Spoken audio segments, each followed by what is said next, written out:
Well, we finally have information, prices, specs, details, batteries, range, everything else for the Smart #5. It's meant to be called the #5. I hate the name. I just call it the Smart 5. Sorry guys, I'm not one of those hashtag dudes. Anyhow, range, interesting batteries. It has the Geely Golden Blade battery, or I just call it the Aegis battery. That's the new lithium iron phosphate battery technology. That comes in the standard range version of this car. But the price is, well, quite interesting. It also does have the massive 100 kWh battery pack that you can get in the new Zeekr 7X. And it gives it around 650 kilometers of WLTP range, which is less than I expected, but those are the numbers. And here's more information about the car. Hello, my friends. Welcome to the channel. I'm Sam Evans. You're watching the Electric Viking. Great to have you with us.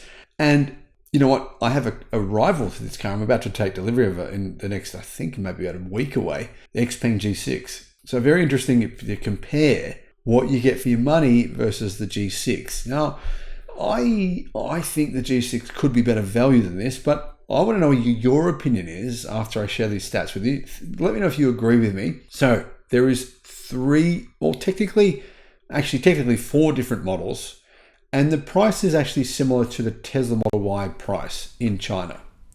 So the range of vehicles is interesting because the most expensive version of this car is actually $3,000 more expensive than a Tesla Model Y Performance.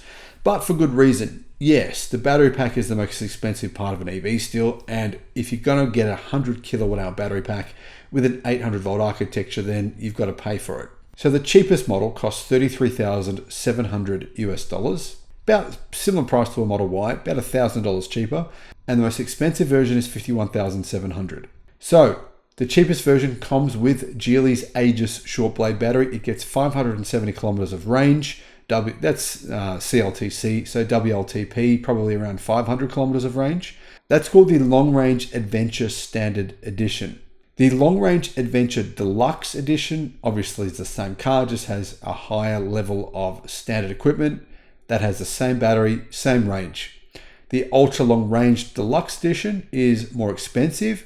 That gets the mega battery, and it's basically the same car as the second up, the Long Range Adventure Deluxe, but it just gets the bigger battery and it gets an 800 volt architecture.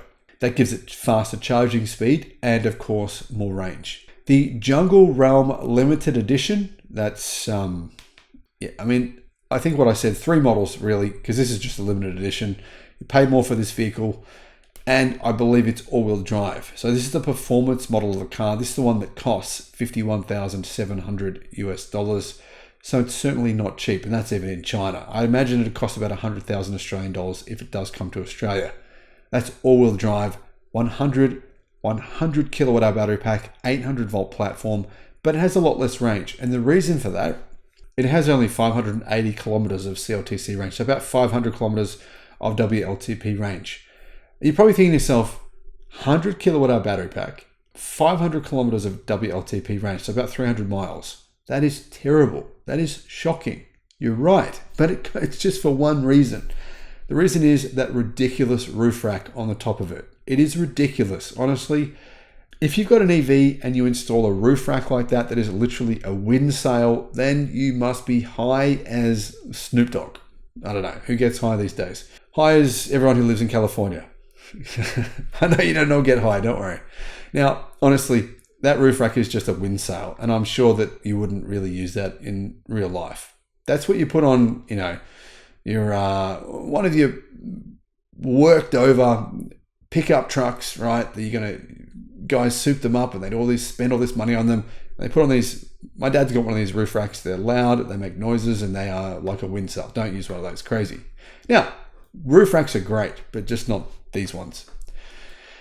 Now, if you're wondering about the prices, well, Smart it's considered to be a luxury vehicle. So it's sort of a Mercedes-Benz, Geely kind of, it's their luxury, one of their luxury brands. So that's where it's positioned. There is apparently 8 different colors, and I like the green. The army green is kind of a cool color.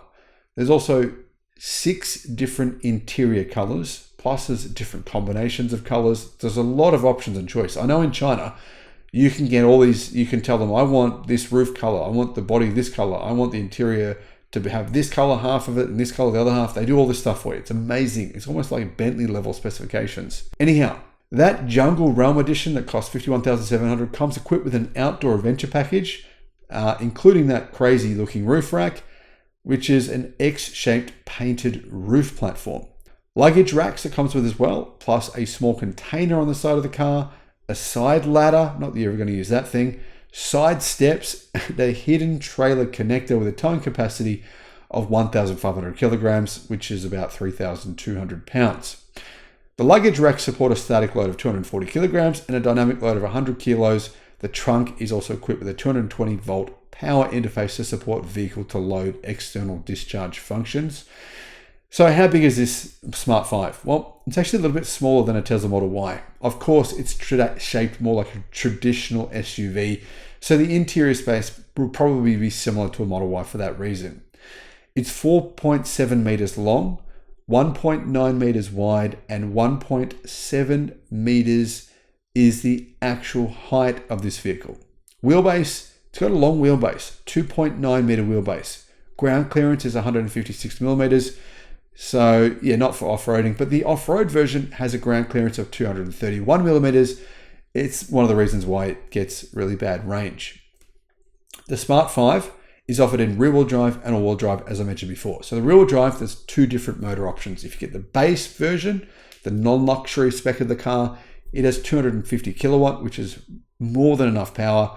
That is 335 horsepower from a single motor, 373 newton meters of torque. The deluxe version has 267 kilowatt, that's 358 horsepower, and 373 newton meters of torque. It is a permanent magnet synchronous electric motor. So crazy amount of power, right?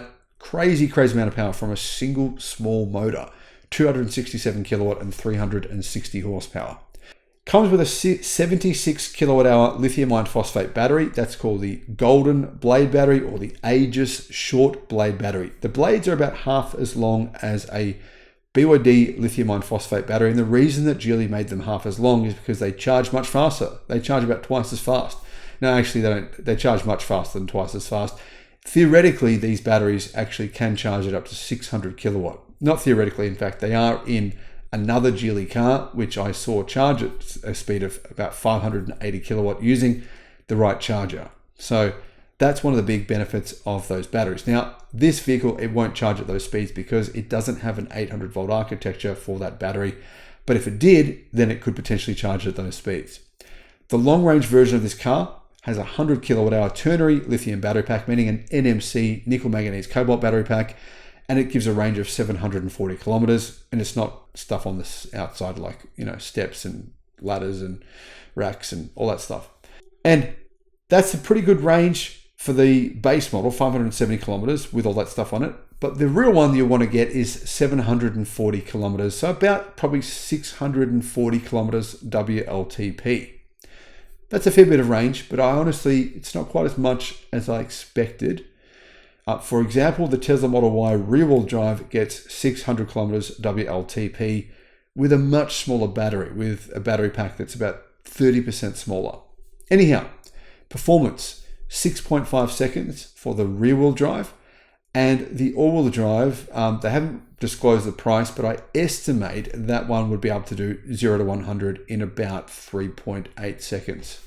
Charging speed, they haven't released that unfortunately, but they did say it'll charge from 30 to 80% in less than 15 minutes. Now, I don't like manufacturers now quoting this wacky 30 to 80% numbers. No one really, the industry standard was 20 to 80% or 10 to 80%. Let's just keep it at that. I think we should do that anyway. The all-wheel drive has combined power of 432 kilowatt. That's 580 horsepower, which is crazy. Yeah, very, very fast. And actually, the acceleration time is not what I said. It's actually 4.9 seconds. Inside, the luxury spec versions of this vehicle get a 25.6 inch AR, so basically heads up display, artificial reality display, a 10.3 inch LCD instrument panel, and two 13 inch screens as well. So you got 3 screens plus a 25.6 inch heads-up display. There's a lot of technology in this car. It also gets an AMD V2000 automotive chip. So that's the best, well, one of the best chips you can get in the automotive industry right now. The rear-wheel drive version comes standard with 9 speakers. All-wheel drive comes with Sennheiser audio package with about, I believe, 20 speakers. There is 34 storage spaces in the interior, a very good sized front trunk, a 72-litre front trunk, 110 litres of bottom hidden space. So, like in an EV, you sometimes pull up the platform in the base of the rear, and underneath it, you're like, oh, wow, another hidden space, like in the Model Y. That's 110 litres. Plus the boot sizes, it's pretty good size boot. It's 630 litre boot size. So in addition to all that stuff, it has this kind of 233-inch automotive grade full color laser projector. So yeah, you get this huge ability to watch, from what I can see, like a massive TV in the rear of the car, but it's a laser projector. So yeah, it works as basically like a TV.